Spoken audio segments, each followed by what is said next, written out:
Яндексте жүрген таксист жігіттер, видео түсіріңдер, ютубқа, тикток, инстаграмға видео түсіріп салып жүріңдер. Қашанға таксовать етіп жүресіңдер. Өмір бақи таксовкамен жүрмейсіңдер ғой енді. Видео түсіріп салып жүрсеңдер, өздерің дальше темаларыңды алып кетесіңдер. Өзің темаларын тауып аласыңдар да дальше алып кете аласыңдар. Мысалға мына жігітті танитын шығарсыңдар. Еврей күнделігі. Бұл да таксовка туралы видео түсіріп жүр. Қазір дегустатор. Мысалы, любой заведение сол келіп тамақ жеп кеткен үшін 50-60 мың теңге беруге дайын. Мына жігітті танитын шығарсыңдар тағы да, мына Сағдат деген жігітті. Бұл да таксовка туралы видео түсіреді. Қазір оның рекламасы 200-300 мың теңге. Өзінің бір темасы бар андай. Рекламаның ақшасының жартысын таксист пен курьерлерге таратады. Тағы сондай, қандай таксистерді білесіңдер, мына блогер таксистерді. Астына билеп кетіңдер. Енді тура солар сияқты сендерді сөйтіп түсіре беріңдер. Мен де мысалға видео көп салмаймын, арасында видео түсірем. Сол арасында видео түсіріп жүргенде мына менің видеоларымды қарасаңдар, мына профильге кіріп қарап көріңдер.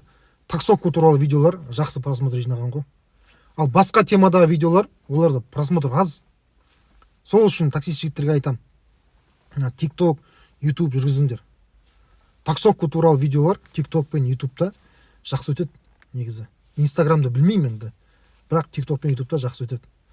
Мысалы менің профилімде Freedom Bank'тың сілтемесі бар. Жүктеп алған адамдар 1000 теңгеден алады.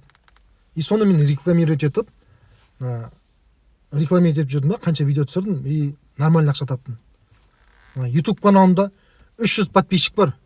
Сілтемесі бар шығар профилімде. Болмаса YouTube'тан Нұрсұлтан Акаин деп іздесеңдер шығады.